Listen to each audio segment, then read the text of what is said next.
जीव मन में तदात्मता के कारण 5 ज्ञानेंद्रियों से इस प्रकृति का भोग करके सुख प्राप्त करने की लालसा से बंध गया है। धन की तृष्णा, मान की, नाना प्रकार के भोगों की, जानते हुए भी कि पूरा जीवन भोग लें तो भी विश्राम नहीं मिलेगा, सब कुछ एकत्रित कर लें तो भी काम नहीं आएगा, यहां से जाना है आज नहीं तो कल, साथ कुछ नहीं जाना, हम जीवन मुक्त होने के लिए मानव देह प्राप्त किए हैं पर अपने ज्ञान का वो सदुपयोग नहीं कर पा रहा। चाहे जितना ज्ञान विज्ञान हो, रुपया, भोग सामग्री, मान प्रतिष्ठा सारे ज्ञान में धूल फेंक देती है। अवसर पर पता चलता है।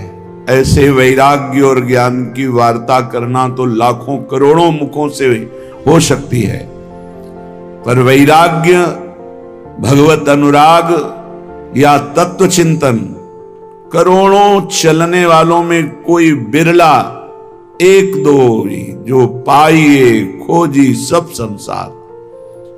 ये बड़ी बड़ी घाटियां हैं जो जीव को प्रलोभन में फंसाकर तत्व से विमुख कर देती हैं। कंचन की, कामिनी की, कीर्ति की घाटियां, इनसे पार करा सकते हैं तो सिर्फ श्री भगवान। इसीलिए सनकादि ब्रह्मबोध होने पर भी हर समय हरि शरणम हरि शरणम हरि शरणम। भगवान शंकर स्वयं भगवत स्वरूप है, कोई उनको ज्ञान वैराग्य या किसी की आवश्यकता है? रात दिन नाम जब भगवत कथा कीर्तन समाधि में डूबे रहते हैं।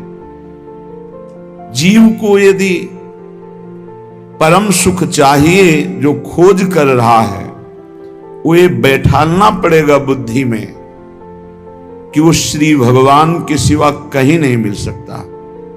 चाहे जो उपाय कर लो, चाहे जहां जो भी एकत्रित कर लो, चाहे जिस लोक में चले जाओ, जब तक श्री भगवान नहीं मिलेंगे तब तक तुम्हारे हृदय को विश्राम नहीं मिलेगा।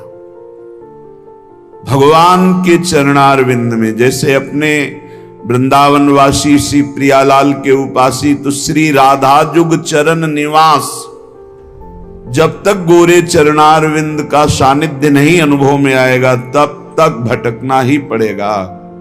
यही भटकन मिटाने के लिए प्रभु हमें मानव देह देते हैं, मानव देह देकर सत्संग देते हैं।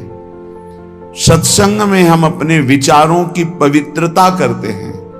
अपवित्र राग द्वेष से हुए विचारों को पावन करके भगवान की सेवा का विचार, समाज सेवा का विचार, अपने उद्धार का विचार, निरंतर भगवत चिंतन करने की भावना, ये सब सत्संग से प्राप्त होती है।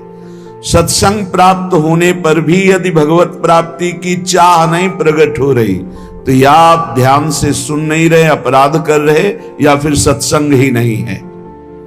सत्संग सीधे भगवत प्राप्ति की लगन लगाता है। श्रीपाद प्रबोधानंद जी महाराज करुणा करके कह रहे हैं, त्यक्ता सख्यात्यपेक्षा न गणति मयसो नादृता धर्म निष्ठा त्यक्तम विद्या विनोदाद्यखिलमति तपो ज्ञान योगाद्युपैक्षि गुरुवादीनां वचो न श्रुतमति बहुना किम न देहोथ वैक्षि श्री वृंदारण्य गत्वा तौ शरणमयम् न उपेक्षा कदापि। श्रीधाम वृंदावन का आश्रय, श्रीधाम वृंदावन का वास, ये निश्चित भगवत प्राप्ति है। निश्चित का तात्पर्य है अब संशय नहीं। यदि वृंदावन से जुड़ गए, करुणा वरुणालय युगल सरकार से जुड़ गए, राधा नाम तुम्हारी जिह्वा पे चल रहा, वृंदावन की रज शरीर में लगी तो अभी भगवत प्राप्त हो, तुम्हें बोध नहीं है केवल, अभी शरीर छूटे अभी भगवत प्राप्ति हो जाएगी। अगर आज्ञा का पालन करो, मनमानी बात छोड़ दो, तो तुम्हारे हृदय में निरंतर जो प्रिया प्रीतम की स्मृति जागृत होगी, वो जीवित अवस्था में तुम्हें बोध करा देगी कि हमारा काम हो गया। गुरुजनों के वचनों में अपार सामर्थ्य है, यदि उसे स्वीकार कर लिया जाए तो जो बहुत वर्ष साधना से नहीं प्राप्त होता वो क्षण में प्राप्त हो जाए, बस मान ले। मानना बहुत कठिन है। श्रीधाम वृंदावन का आश्रय, श्रीधाम वृंदावन का वास, ये निश्चित भगवत प्राप्ति है। हृदय से यदि हम प्रियालाल को अपना स्वीकार कर लेते हैं तो आगे की बात वो सब अपने आप बना देते हैं। पर हम हृदय से मनुष्य बुद्धि होने के कारण राग द्वेष में विचरते हैं। हमारी संसार की गति दो में ही होती है, राग और द्वेष। अनुकूल व्यक्ति, अनुकूल परिस्थिति, अनुकूल समाज तो राग हो जाएगा, प्रतिकूल वस्तु व्यक्ति स्थान तो द्वेष हो जाएगा। राग द्वेष में विचरने वाली बुद्धि सदैव बंधन को ही प्राप्त होती है। जो राग द्वेष दोनों खोइए खोजिए पद निर्वाण, निर्वाण पद, द्वंद्वैर विमुक्ता, द्वंद्वों से मुक्त, भगवदानंद, परमानंद, विज्ञानानंद, अखंडानंद, प्रेमानंद, ये सब उसी परमात्मानंद के पर्यायवाची शब्द हैं। उपासक को चाहिए, श्रीपाद कह रहे हैं, त्यक्ता सख्यात अपेक्षा, किसी से भी ये अपेक्षा न रखे कि ये हमारा दोस्त है, हमारा सहयोग कर देगा। परमार्थ में कोई सहयोग करने वाला नहीं प्रभु और गुरु के सिवा। हेतु रहित जग जुग उपकारी, तुम तुम्हार सेवक असुरारी। एक तो आराध्य देव और दूसरे आराध्य देव में उन्मत्त भगवत प्रेमी महात्मा, ये दो बिना हेतु की कृपा करने वाले सख्य हैं, दूसरा कोई सख्य नहीं है। सख्य है हमारा कोई मित्र है, हमारा कोई दोस्त है तो प्रभु और गुरुदेव। जो हरि पार्षद निरंतर भगवत प्रेम में डूबे हुए प्रेमी जन हैं, प्रेमी जन, वो हेतु रहित हैं।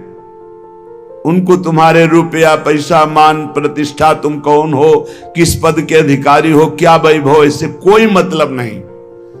प्रेमी जनों की दृष्टि में सुरपति नरपति लोकपति जिनके भावे घास, रहे परम आनंद में तज सब ही के आस। रुपये का बहुत चमत्कार भाई, जिससे चाहो आशीर्वाद ले लो, रुपया होना पक्का। रुपये का चमत्कार इतना बड़ा है, तुम्हारे घर जाके आशीर्वाद आ जाएगा और कहीं जाने की जरूरत, लेकिन वो आशीर्वाद भगवत प्राप्ति वाला नहीं होगा, वो सच्चिदानंद तत्व में स्थित होने वाला नहीं होगा। वो तो तब होगा जब उन ऋषियों के आश्रम में जाकर घुटने टेक कर प्रणिपातेन और फिर दैन्य भाव से प्रश्नया, फिर उनसे जो कृपा प्राप्त होगी वो भगवत प्राप्ति की होती है। भगवत प्राप्ति बड़ी दुर्लभ वस्तु है, वो है आपके अंदर ही है, पर बिना गुरुदेव की कृपा से चाबी मिले वो तिजोरी नहीं खुलती, जिससे तत्वबोध होता है, भगवत प्रेम होता है। ऊपर ऊपर फर्राटे से शास्त्र के शब्द बोलते रहोगे, अंदर तिजोरी में पहुंच नहीं पाओगे। जीवन में जिसे उन्नति प्राप्त करनी अध्यात्म की, वो एक बात समझ ले, हमारा कोई दोस्त नहीं है, एकमात्र प्रियालाल और गुरुदेव। जिसके दिमाग में बैठ गया वो जीत गया। त्यक्ता सत्याख्यात अपेक्षा, हम सत्य वस्तु के जानने के लिए किसी की अपेक्षा न रखें। प्राय यहां टूट जाते हैं नए उपासक कि लोग हमारा उपहास करते हैं, उसको लगता है कोई तो शाबाशी दे दे, भगवत मार्ग में तुम्हें कोई शाबाशी नहीं देगा। क्यों? भगवान ने ऐसी व्यवस्था की है। शाबाशी मिलेगी तो अहंकार आ जाएगा, अहंकार आएगा तो भ्रष्ट हो जाओगे, इसलिए तुम्हें गाली मिलेगी, जिससे तुम्हारे अंदर अहंकार ना आवे और दैन्यता बढ़ जाए और तुम भगवान को प्राप्त हो जाओ। भगवान की व्यवस्था है। भगवत मार्ग में चलने वाले को निंदा मिलती है, अपमान मिलता है, तिरस्कार मिलता है, उपहास मिलता है। हे देखो, ये भगत है। परिवार के लोग भी विरोध कर सकते हैं, पर दृढ़ निष्ठा से यदि लगे रहे तो अहंकार चूर हो जाएगा। अहंकार चूर हुआ, आर्त भाव से पुकारा, उसी समय भगवत साक्षात्कार हो जाएगा।